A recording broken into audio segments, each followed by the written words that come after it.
and then attached them with springs and gave it a test to see if I'm on the right track with this concept. Oh, please, please don't hurt yourself. 3, 2, 1. The anxiety this man gives me is unparalleled.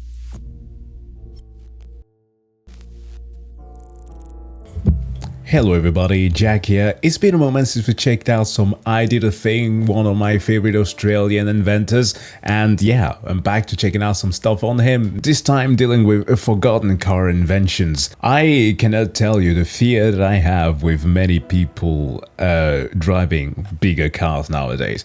I personally drive in a Fiat 500. It's a great small car, runs 500 gallon, has a nice form factor, and it's weighty enough to make you feel as if you are actually driving a car and not just a go-kart. It's just nice, but given the fact that we are living a little bit more removed from like the big cities, we tend to encounter a bunch of the massive cars out there because, well, the countryside is right next door. And while to checking some of my Instagram feed, I have found somewhat reasons why some people may be using such cars. Like if you, for example, you want to have renovations for your house, you need to go and buy something from a store, fine, buy some wood. Having that stuff delivered to your home can be pretty expensive. Or if you have triplets, that is one of the things that actually make me laugh a lot, then perhaps that can also be useful. But for individuals who are not in that situation and just want to own those massive cars just for the sake of,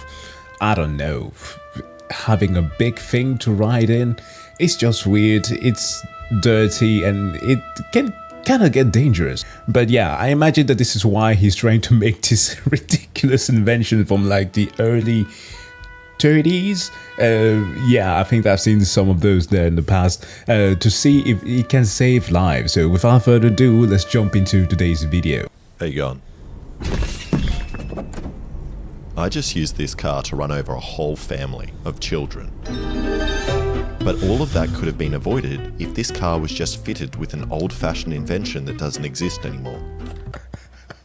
Good old pate videos, eh? A whole family of children. Even in Australia, they're different. So today, I'm going to remake this device and test its effectiveness, and then invent something of my own. It'll hopefully allow car owners to keep pedestrians safe, while also not taking away the joy of running them over. Very fitting that he's showing the pate video there from the... was it French? The channel, but anyways, I remember watching some experiments or showcase of such technology, but from Germany. It was like either the late 20s or early 30s.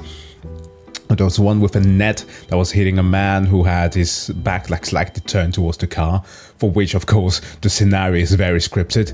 How often does that happen? Or even for the gentleman here on the video, like how often are you going to be ready to catch on to the thing as you get hit?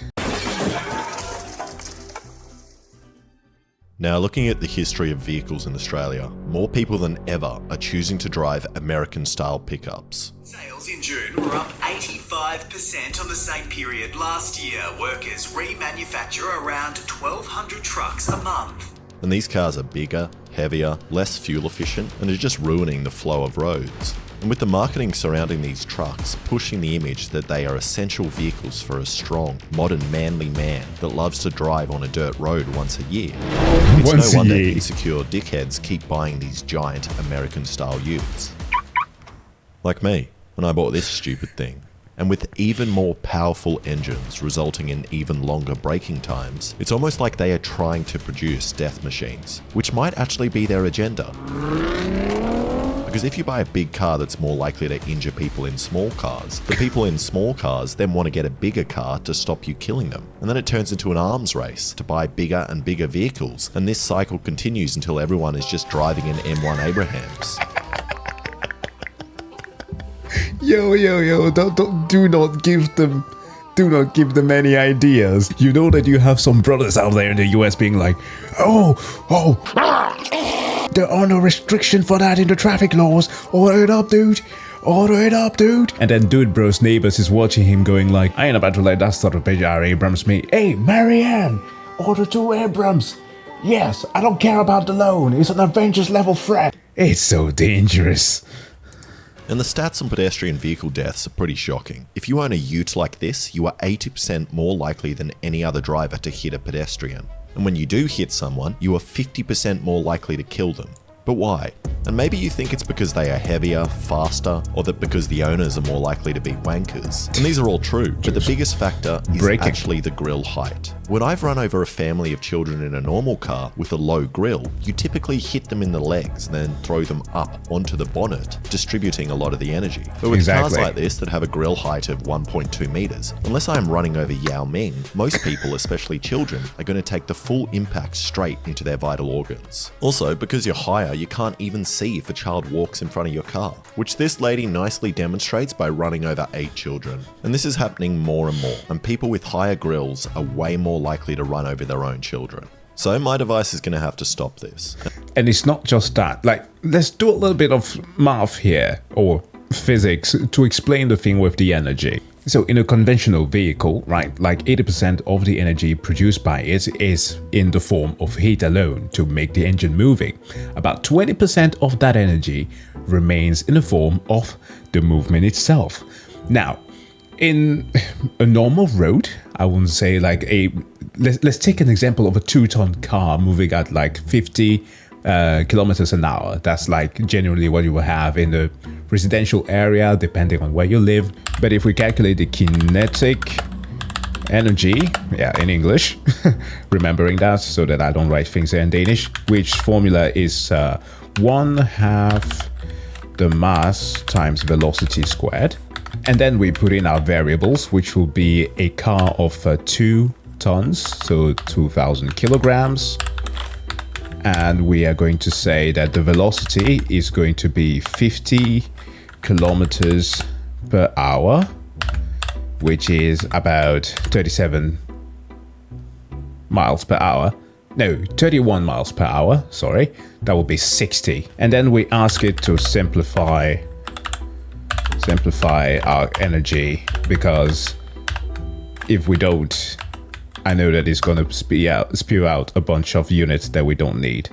There we go. So this is, if we put this in kilojoules, 193 almost kilojoules. Do you know what the equivalent of this is? Let's take the example of an animal.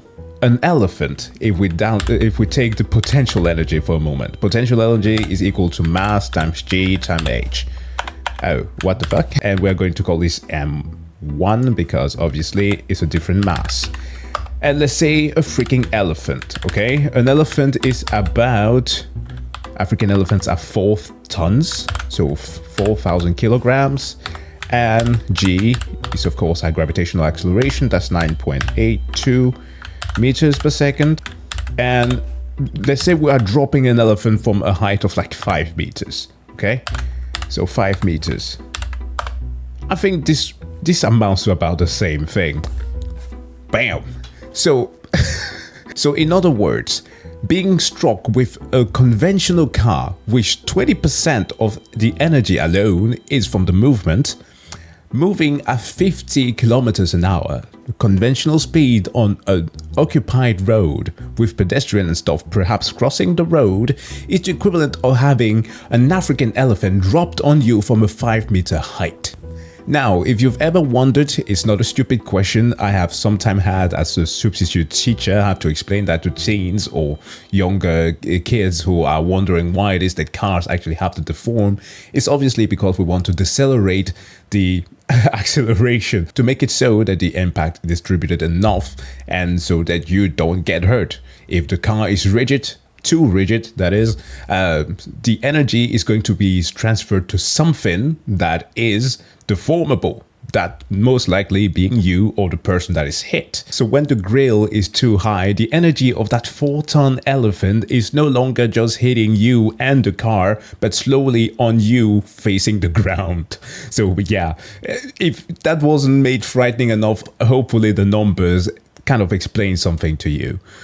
And I think these forgotten inventions might just do that. And they were introduced when cars first appeared on the road, when people didn't know how to drive, and pedestrians didn't know how to walk.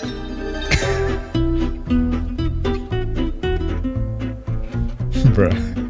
and kept stepping in front of cars, and they were killed in shocking numbers, almost at a similar level to today. So instead of slowing down, people came up with this thing, which pops out like an umbrella catching the person safely, which seems to work. And there are a couple of versions I've seen. Another has this bumper which pops up so the pedestrian can grab onto it so they don't... I very much like how newspapers were the phones of that time. You know, every single time that a new technology comes forth, we always have the moral panic of, oh no, it's going to ruin our brain and it's going to distract the people from the actual issues. Yeah, distraction part and the whole attention span, there's some validity to it. While a lot of studies show that there isn't that much of a...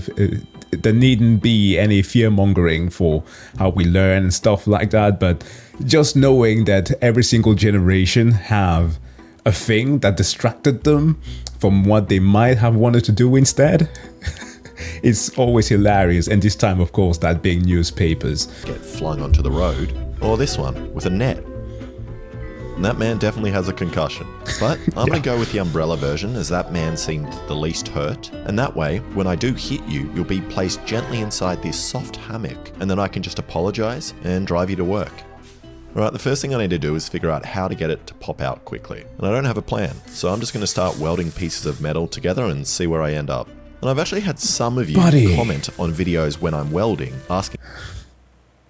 Wear them goggles and them gloves. If their eyes can get damaged by staring at me welding on camera without a mask. Which is so incredibly stupid, you can't. I'm the only one at risk here. So once that was done, I bunged a spring on, and now I've got a great way to whack myself in the head. Then I just welded up another one, and then checked if they get in the way of each other. And I'd like to say I planned this, but somehow they don't rub or touch each other at all, similar to your parents. And they also spring out nicely, which means I can do the same on the other side. And by me, I mean my mate Ruben, who was learning to weld, and I was sick of burning my eyes welding, so I thought it would be funny for his first ever weld to be criticised by millions of people online. I mean, came out good. Exactly the same as mine. But somehow his welds look equally as bad as mine. Then I just cut out some more metal for the swinging arms on the other side. Pokes a hole in the wall.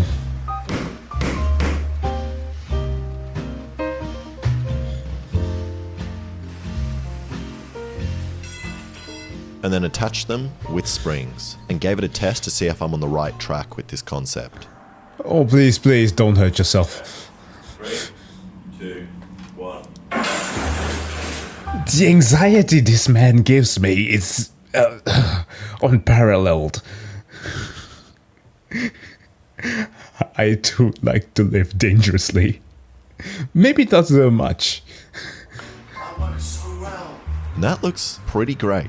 And I almost sliced my femoral artery. It's not quite as fast as the ones from the video, but everything in old films always looks faster and sped up. Alright, now that I got the frame, I need to figure out how I'm making the fabric sail. And I was going to use my bed sheet, but since I only have one, I'm going to use this canvas tarp. And I don't really know the best way to do this, so I just kind of scrunched the material around the poles in the way I want it to sit, and then safety pinned it all down, and then sewed the hell out of it.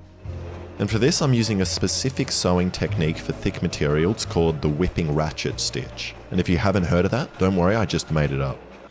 Well, actually, one of the only disciplines where you don't need per se protection. I remember in primary school we used to have classes for either sewing, like handwork we used to call it, or woodwork. Actually, I have a bottle opener that I made that was shaped like a cello. I was a huge fan of the Apocalyptica band at the time.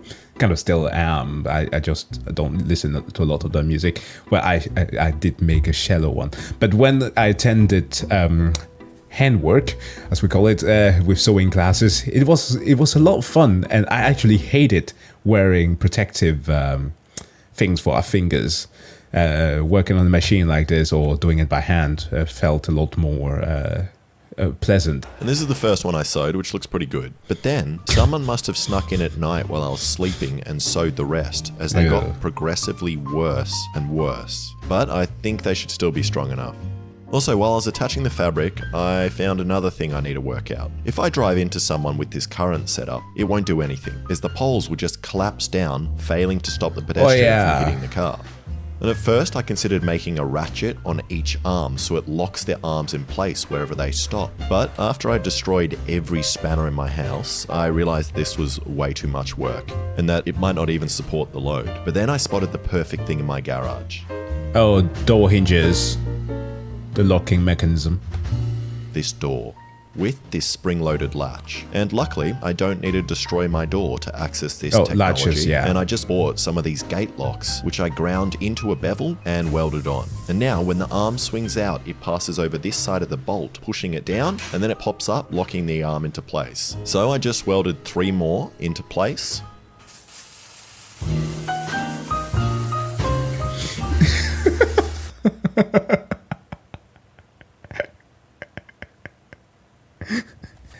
The great thing about him is that if he wanted another profession, he could make like ads for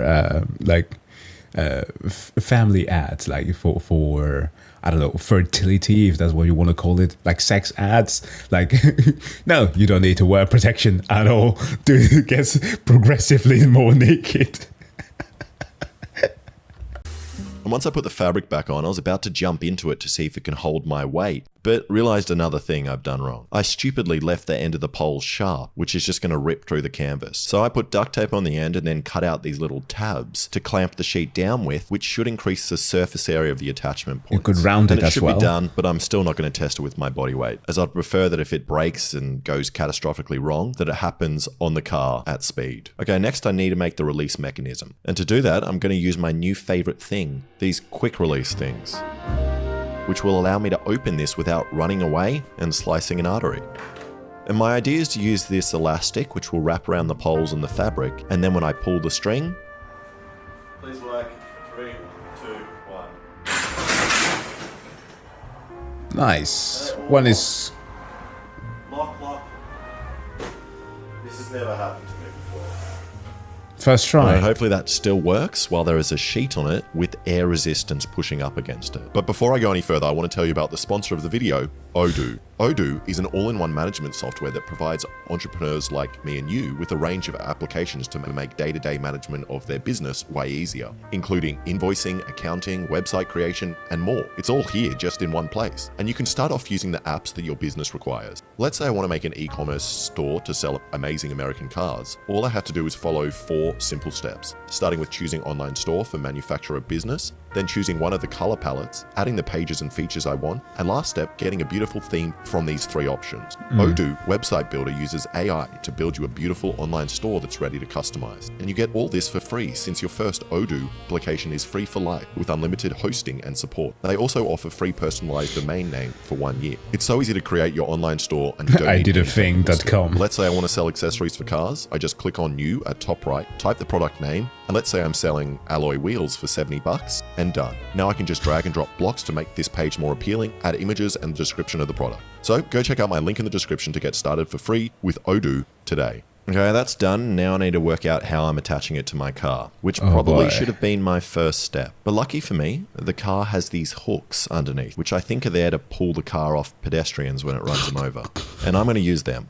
Now at first I thought I was going to put a metal pole in there and then just bolt it on and then attach it like that. But then I thought, no, if this bends down while I'm driving and catches the road, the metal pole is going to get shot straight through the car suspension, through the driver's compartment and into my cock. So instead I'm going to use wood. I like, okay, same wavelengths right there. My logic here is that the wood is weaker than the metal it's attached to, so hopefully it snaps before it does any real damage to the car or me. I just hope my insurance company isn't watching this. Okay, I made this shield thing which I bolted in with U-bolts, and it's I'm sorry for pausing that, but like, he bought a car. The smart thing is, one, it can be tax deductible, I suppose, given that it is literally featured as a tool for the video. So perhaps you can get something out of that. Made out of polycarbonate, which is thick enough to stop a bullet. So hopefully it stops the mannequin from damaging the car. Then I just put the pedestrian catcher on the front. And as soon as I put on the pedestrian catcher, I noticed that the wood bends a lot under the weight. So I invented something I've never seen before. This round thing, which I'm calling a uniform diameter rotary transporter, which should support the weight. Now, before I go and test this on the road, I want to try my own brand new, maybe life-saving solution. Cars have airbags inside to protect passengers, so why not have them on the outside to protect pedestrians? Surely pedestrian lives will be saved if just before an impact a nice soft pillow pops out for them to sleep on. And I managed to get these 4 airbags, which was surprisingly hard. And I found out after being turned away by multiple mechanics that it's illegal for them to sell large quantities of airbags to individuals without a proper reason. But Dude, you don't say. Do you realize the amount of individuals out there who keeps on doing those good old tricks of pranking a buddy with an airbag under the seat? It's nuts. luckily, I found a guy that didn't want to be named out west that did an under-the-table cash deal. Thank you for Hood. So I'm going to have the airbags attached here, and then just before I hit the pedestrian, there's going to be a pressure plate which sets off the airbag. But before I go out on the streets and test it, I have to set one of these off, just to know they work, with this baby. No. And I couldn't get it to work. Either for Hood gave me broken airbags, or there's a safety mechanism here that's been removed to stop idiots like me playing with it. Which might be the case, as it looks like these pins need to be pushed into another contact plate to work. And I considered buying some proper connection points, but got lazy and decided to just play around with the placement of the wires and hooked them up randomly. Also this time I'm going to put these awesome stickers on that measure G-force, and they are the same ones used by the Mythbusters, and I mean exactly the same ones. I stole them from Jamie Heineman. So we got 25...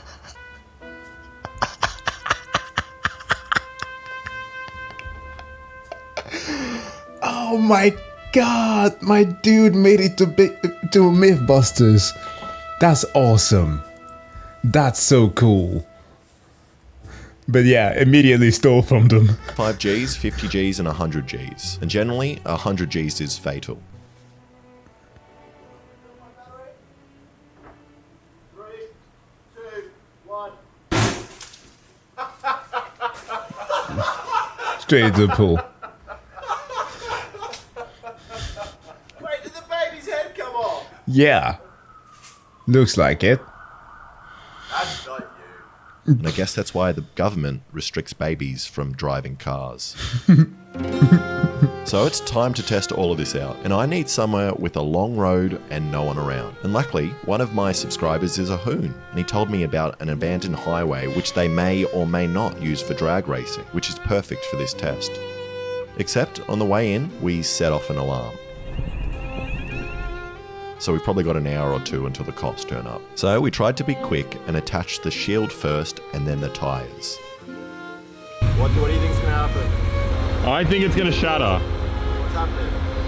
Both wheels are turning. The wheels are turning. Yeah, they seem a bit jumpy. That's fine. Then once the tyres seemed like they were working, we attached the pedestrian catcher and gave it a stationary test. There's so many things about this. Like what? Like the fact that there's no like actual management for the fabric. So if a bit of it comes out while you're driving and catches something on the ground, Yeah, it's like done I for. have no idea what's going to happen. Okay, stand exactly where you are. Were you going to hit me? No. Okay. Move back, move back. Okay, please work. It's going to be sick. Otherwise we came out here for nothing. No, mate. Wait, why am I laughing? I'm here for no reason as well. Come on, you There we go. And it's not opening. And in my test at Holmes, I forgot that the fabric would be way more bunched up and it's just getting caught on itself. So I decided to just lock it open and hit the mannequin with the G-force stickers and see if this whole thing works at all. That's recording. Still feels like it. True Australian, always barefooted. Yeah, I'm quite scared. And then... Oh, and you can't do any sharp... What? You can't do any sharp turns in this thing. Those wheels at the front don't turn. Oh, that's making weird movements. Yeah, of course, because the wheels you got on there don't turn. It's just kind of scraping against the ground and fighting against the rest of your car. Yeah, but let me ask you this. But you just ran over another wheel. What? You drive forward a bit. A wheel? Did a wheel fall off? Of course it fell off, actually. There's 2 screws in it.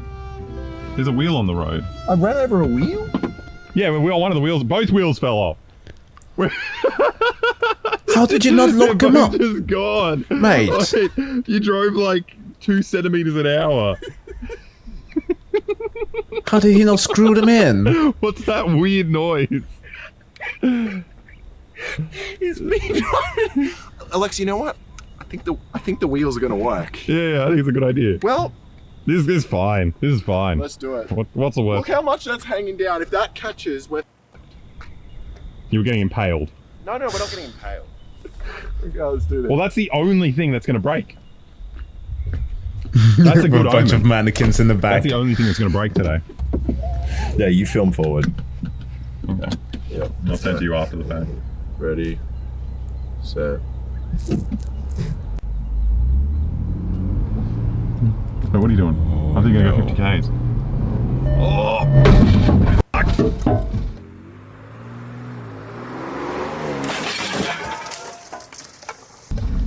That lady Well, dead. Your thing's immediately broken.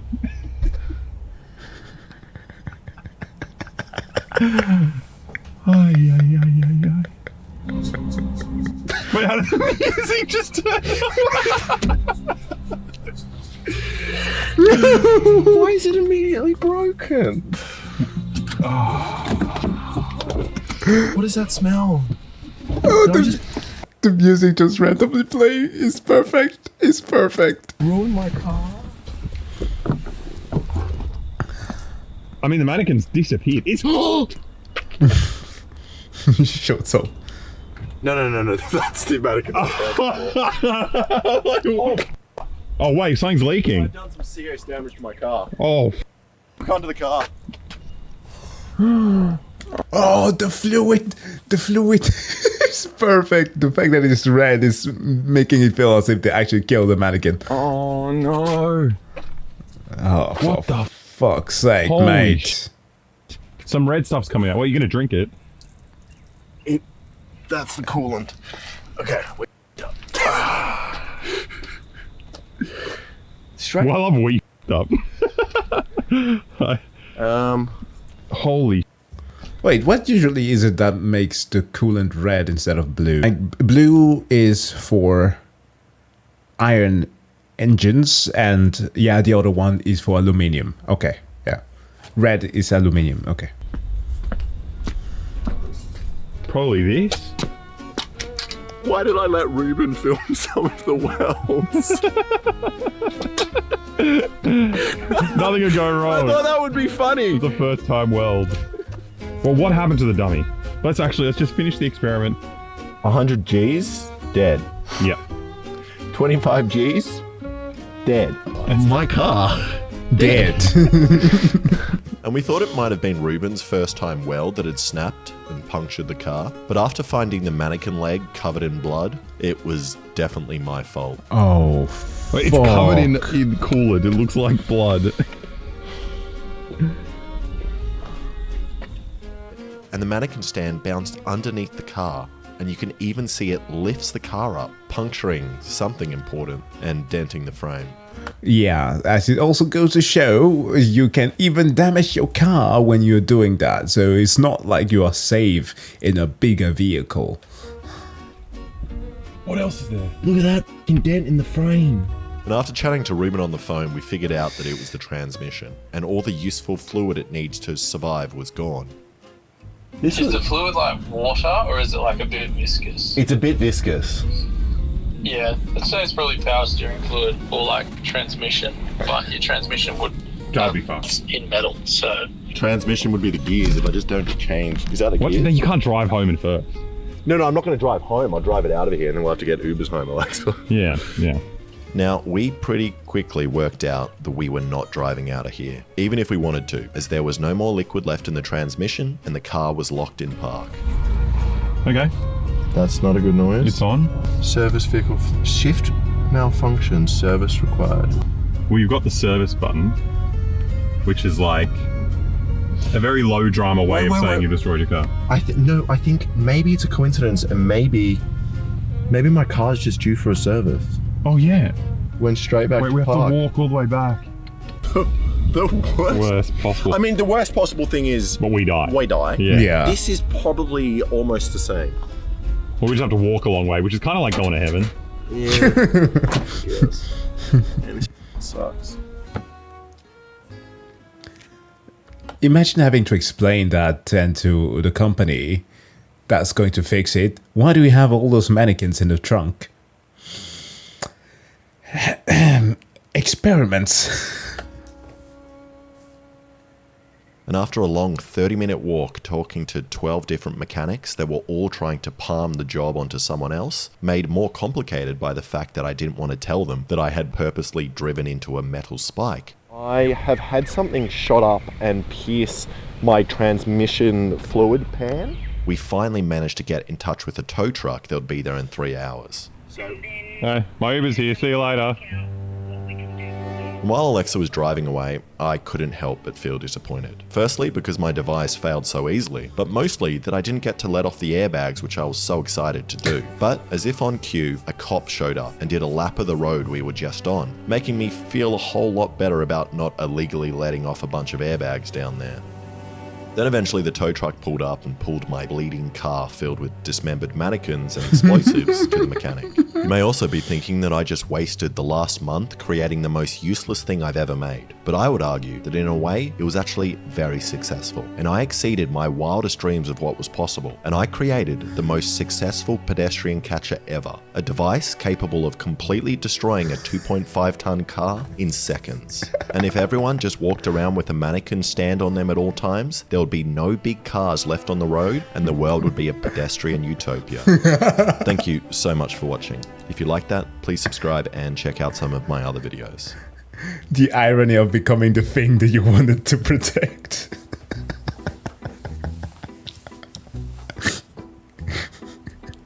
That's kind of fun.